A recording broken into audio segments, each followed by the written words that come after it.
Hello hi அனைவருக்கும் இனிய காலை வணக்கம்.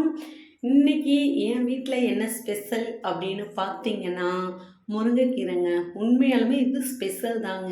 ஏன்னு கேளுங்களேன், நான் உண்மையாலுமே ஒரு 3 வருட காலமாக அந்த முருங்கைக்கீரை எடுத்துக்கவே இல்லைங்க. என் பிள்ளைங்களுக்கும் செஞ்சு கொடுக்கல. மற்ற கீரையெல்லாம் செஞ்சோம். இந்த முருங்கைக்கீரை நான் 3 வருஷமாக செய்யவே இல்லைங்க.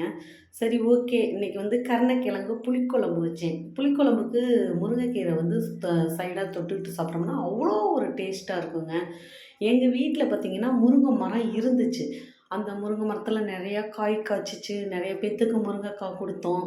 அப்புறம் என்ன சொல்லிட்டாங்கன்னா, வீட்டுக்கு எதுத்தாப்படி முருங்கை மரம் இருக்கக்கூடாது அப்படின்னு சொன்னாங்க. அதனால என்ன பண்ணிட்டோம், முருங்கை மரத்தை நாங்கள் வெட்டிட்டோங்க. வெட்டிட்டு நல்லா, அதாவது தரமட்டத்தோட வெட்டிட்டோம். அப்படி இருந்தும் பார்த்திங்கன்னா, அந்த முருங்கை மரம் மீண்டும் மீண்டும் அப்படியே துளுத்துக்கிட்டு வந்துக்கிட்டே இருந்துச்சுங்க. நான் அது ரொம்ப, அதாவது வீட்டுக்கு ஒரு மரம் வளர்ப்போம்பாங்க. நான் என்ன பண்ணேன், அது துளுந்து வரக்கூடாது அப்படின்ட்டு சுடுதண்ணியை கொண்டு ஊற்றுவேன், அந்த வேரில் போகட்டும்னு. அடுத்து பார்த்திங்கன்னா, இந்த சாதம் வடிக்கிற கஞ்சியை கொண்டுட்டு போய் அந்த முருங்கை மரத்து துளுத்து வரதில் ஊற்றுவேன். அப்படி இருந்தும் அது துளுத்து துளுத்து வந்துச்சுங்க. ரொம்ப பாடுபடுத்தி அந்த துளுத்து வராத மாதிரி பண்ணினேன். அதனால இப்போ என்ன பண்ணேன்னு பார்த்தீங்கன்னா, ஒரு முருங்கைக்காய் 10 ரூபாய்க்கு கடையில் வாங்கி சாப்பிட்ற மாதிரி என்னுடைய சூழ்நிலை உருவாயிருச்சுங்க. அதனால என்ன சொல்கிறேன்னா, வீட்டுக்கு ஒரு முருங்கை மரம் இருக்கிறது அவ்வளோ நல்லதுங்க. அந்த முருங்கைக்கீரை நம்ம வாரத்தில் 2 முறை எடுத்துக்கணுங்க. வாரத்தில் 2 முறை எடுத்துக்கிட்டோம்னா, முருங்கைக்கீரையில் ஏ வைட்டமின் ஏ, சி சத்துக்கள் இருக்குது. கால்சியம் சத்து இருக்குது. ரத்த சோகையை நீக்குங்க முருங்கைக்கீரை. அப்புறம் பார்த்தீங்கன்னா, முருங்கைக்கீரை சாப்பிட்டோம்னா ரத்தம் உற்பத்தி ஆகுமா. கர்ப்பிணி பெண்களுக்கெல்லாம் நான்லாம் மாசமா இருக்கும்போது எங்கள் மாமியார் இருந்தப்ப அடிக்கடி முருங்கைக்கீரை செஞ்சு கொடுப்பாங்க. முருங்கைக்கீரையை நம்ம பொரியலாகவும் செஞ்சு சாப்பிட்லாம், சூப்பு வச்சு சாப்பிடலாம், பொடி செய்தும் வச்சு நெய்யில் கலந்து சாதத்தில், சுடு சாதத்தில் போட்டு சாப்பிட்லாங்க. இந்த முருங்கைக்கீரை எனக்கு இன்றைக்கி எப்படி கிடச்சிச்சு அப்படின்னா, எங்கள் வீட்டுக்கு 2 வீடு தள்ளி ஒரு ஐயா இருக்கார். அவர் ரிட்டையர்டு சாரு. அவங்க ஒய்ஃபும் கவர்மெண்ட் டீச்சர், ரிட்டையர்டு. 2 பேரும் வீட்டில் உட்காந்துருந்தாங்க. நான் போய் என்றைக்குமே கேட்டதில்லை. சரி, முருங்கைக்கீரை செஞ்சு ரொம்ப நாள் ஆச்சு, செய்வோம். பாருங்கள், இது முருங்கைப்பூ. அந்த ஐயாட்ட போய், சார் இது மாதிரி கொஞ்சம் முருங்கைக்கீரை பறிச்சுக்கிறேன் அப்படின்னேன். உடனே அவர் ஒன்றுமே சொல்லலை. பறிச்சுக்குங்கம்மான்ட்டு அந்த கொக்கி எடுத்துகிட்டு அந்த முருங்கைக்கீரை அந்த மரம் கிளை இருக்குல்ல, அதை வளைச்சி என்கிட்ட கொடுத்தாரு. நான் முருங்கைக்கீரையை பறிச்சுக்கிட்டேன். அதுலேயும் ஒரு பிஞ்சு இருக்குமா பார்த்துமான்னாரு. இல்லை, நான் அந்த கிளையே நான் பறிக்கலைன்னு விட்டுட்டேன். அதை போய் பறிச்சுட்டு வந்தேங்க. பறிச்சுட்டு முருங்கைக்கீரை நான் க்ளீன் பண்ணிக்கிட்டு இருக்கேன். இதில் ஒன்று என்னன்னா, குச்சி போடக்கூடாதுங்க. குச்சியை போடாமல் நம்ம பொரியல் செய்யணும். குச்சி போட்டால் அது என்ன, நம்மளுக்கு வயிற்றுக்கு சரியில்லாமல் அடிக்கடி பாத்ரூம் போகும். அதனால் குச்சி இல்லாமல் போடணும். இந்த முருங்கைக்கீரை பார்த்திங்கன்னா பற்களுக்கு நல்லதான். அப்புறம் ரத்த சோகையை நீக்குமா. அப்புறம் பார்த்திங்கன்னா, இந்த முருங்கைக்கீரை கர்ப்பிணி பெண்களுக்கும் கொடுக்கலாமா. குழந்தை பிறந்தாங்க பாருங்கள், அவங்களும் சாப்பிட்ணுமா. அவங்க சாப்பிட்டாங்கன்னா தாய்ப்பால் சுரக்குமா. எவ்வளோ ஒரு மகத்துவமான அவ்வளோ பலன்கள் இந்த முருங்கைக்கீரையில் இருக்குங்க.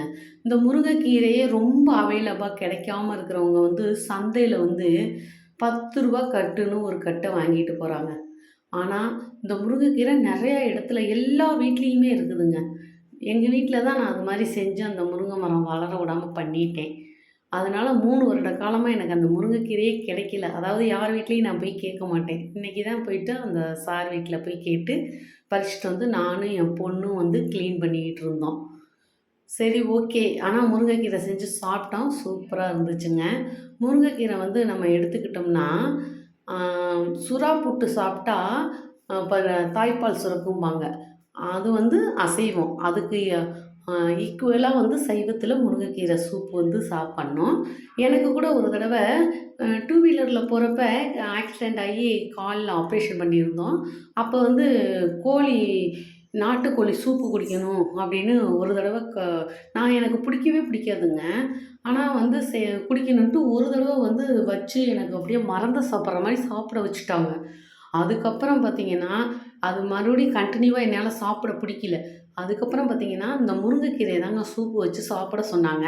இந்த முருங்கைக்கீரையில வந்து வெங்காயம், தக்காளி இந்த முருங்கைக்கீரைய போட்டு நல்லா தண்ணி ஊத்தி கொதிக்க வச்சு தண்ணி வந்து நல்லா சுண்டுனோனே பார்த்தீங்கன்னா, அத வடிகட்டி அந்த சூப்ப குடிச்சோம்னா சூப்பரா இருக்கும்.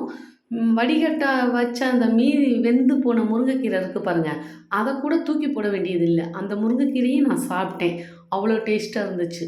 அந்த முருங்கைக்கீரை சூப்பு குடிச்சா அவ்வளோ அதாவது கோழி சூப்புக்கு இணையானது இந்த முருங்கைக்கீரை சூப்பு.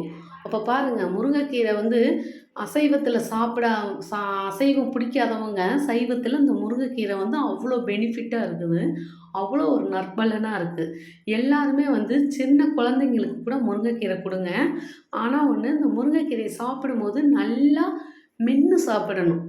அரை குறையா மென்னு சாப்பிட்டு முழுங்கக்கூடாது. அது வந்து நம்மளுக்கு வயிற்றுப்போக்க உண்டாக்கும். அதனால நல்லா மென்னு சாப்பிடணும். முருங்கை பூவும் நல்லதுங்க. நான் அந்த ஐயா பார்த்துக்கிட்டே இருந்தாரு சாரு. சரி கொஞ்சூண்டு முருங்கைப்பூ மட்டும் பறிச்சேன். மத்தபடி முருங்கைக்கீரை தான் பறிச்சுக்கிட்டு வந்தேங்க. நல்லா க்ளீன் பண்ணியாச்சு. க்ளீன் பண்ணாலும் அந்த குச்சி இருந்துக்கிட்டே இருந்துச்சு. அந்த குச்சி எல்லாத்தையும் ரிமூவ் பண்ணிறணும். ரிமூவ் பண்ணிட்டு, நான் வந்து ஒரு கூட்டு செய்யலைங்க. முருங்கைக்கீரை அப்படியே பொரியல் மாரி செஞ்சேங்க. ஆனா, முருங்கைக்கீரை பொடி செஞ்சு வச்சுக்கிட்டு, நெய்யில போட்டு வதக்கி சுடு சாதத்தில சாப்பிட்டாலும் அவ்வளோ நல்லதுங்க. முருங்கைக்கீரை கூட்டும் செய்யலாம். அதனால எல்லாருமே என்ன சொல்றேன்னா, முருங்கைக்கீரை வாரத்தில 2 முறை எடுத்துக்குங்க. முருங்கைக்கீரை வந்து அ நி என்ன சொல்றது? சர்க்கரை நோய்க்கு கூட அவ்வளோ நல்லதாம். நம்மளுக்கு வந்து அ அழகா வந்து ஈஸியா கிடைக்கக்கூடியது முருங்கைக்கீரை. அது எடுத்து நம்ம யூஸ் பண்ணிக்குவோம். எல்லாரும் முருங்கைக்கீரை சாப்பிடுங்க. ஓகே.